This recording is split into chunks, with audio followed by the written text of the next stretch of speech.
Hello everyone, and welcome back to History of the Ancient World. Today, we're journeying back in time, more than 5,000 years ago, to the sun-drenched plains of Mesopotamia, the land between the two rivers. This region, often called the cradle of civilization, was home to the Sumerians. While they're famous for inventing writing, the wheel, and building towering ziggurats, there's another incredible aspect of their society that truly powered their growth: their vast and sophisticated trade network. Imagine a land rich in fertile soil, perfect for growing barley and dates, but lacking in almost everything else. There were no forests for timber, no mountains for stone, and no mines for precious metals like copper or gold. So, how did the Sumerians build magnificent cities like Uruk and Ur with grand temples and sturdy walls?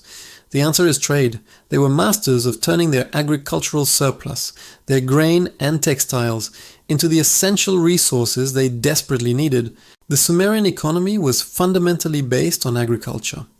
Their invention of irrigation systems allowed them to produce far more food than they needed to survive. This surplus wasn't just stored away, it became their primary export. Huge quantities of barley, along with high-quality woolen textiles produced in temple-run workshops, were the backbone of their commercial power. Think of it as ancient Sumer's version of oil or tech exports today. They leveraged what they had in abundance to acquire what they lacked. So, where did they get these goods? Their trade routes were extensive, stretching across land and sea. To the east, they traded with civilizations in the Zagros Mountains and the Iranian Plateau.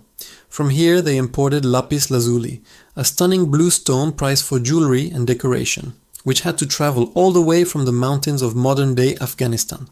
They also sourced carnelian and other semi-precious stones from the Indus Valley civilization, a testament to the incredible distances these ancient merchants traveled. To the north, they journeyed into Anatolia, or modern-day Turkey, a region rich in metals. This is where they obtained crucial resources like copper and tin. The Sumerians were pioneers of the Bronze Age, and bronze, an alloy of copper and tin, was revolutionary.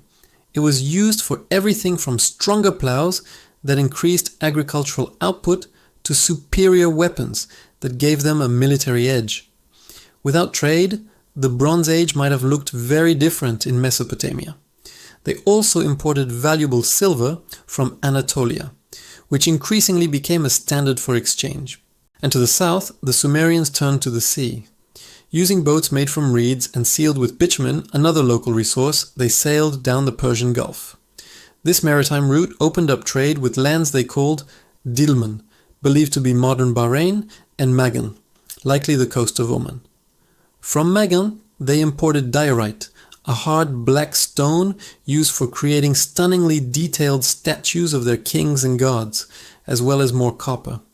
Dilmun acted as a major trading hub, a middleman connecting Mesopotamia with the more distant Indus Valley. How was all this organized? Initially, trade was largely controlled by the major institutions of Sumerian society, the temple and the palace. These institutions would commission expeditions, sending out official agents to procure goods on their behalf. The temple, as the home of the city's patron god, was a huge economic powerhouse, owning vast tracts of land and employing countless workers. They would fund caravans of donkeys for overland journeys, or entire fleets of ships for maritime ventures. These weren't simple bartering exchanges. The Sumerians developed a sophisticated system of accounting to keep track of it all. Remember their invention of writing, cuneiform? A huge number of the earliest clay tablets we've discovered are not epic poems or king lists. They're administrative records, receipts, and contracts detailing trade transactions. They recorded quantities of grain exchanged for specific amounts of copper, or the weight of wool traded for silver. This tells us their trade was organized, systematic, and based on established values. While the temple and palace dominated large-scale trade, a class of private merchants also emerged over time. These entrepreneurs, known as damgar, acted as agents for the state but also conducted business for their own profit. They formed partnerships, took out loans, and sometimes became incredibly wealthy. They were the venture capitalists of the ancient world, risking long and dangerous journeys for the chance of significant returns. They had to contend with bandits, pirates, political instability, and treacherous weather, making every successful trade mission a major achievement. What was the impact of all this on Sumerian society? It was transformative.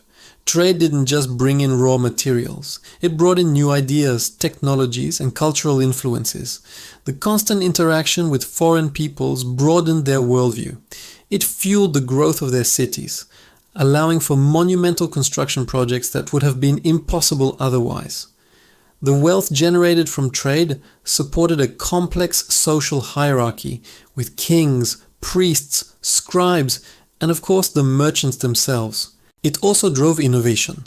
The need to transport goods efficiently spurred advancements in shipbuilding and the use of the wheel for carts. The complexity of trade required sophisticated mathematics and the development of standardized weights and measures like the mina and the shekel. In a way, the challenges of trade forced the Sumerians to become even more organized and innovative, creating a feedback loop that propelled their civilization forward. So when we picture ancient Sumer, we should see more than just farmers and priests. We should see bustling harbors with ships being loaded with grain and unloaded with copper ingots. We should imagine dusty caravan trails with donkeys carrying bundles of textiles towards distant mountains. And we should recognize the savvy merchants and scribes meticulously recording every transaction on clay tablets. Trade was the lifeblood of Sumerian civilization, connecting them to the wider world and providing the essential ingredients that allowed their remarkable society to flourish. It demonstrates that from the very dawn of history, civilizations have understood a fundamental principle. Prosperity and progress are built on connection and exchange.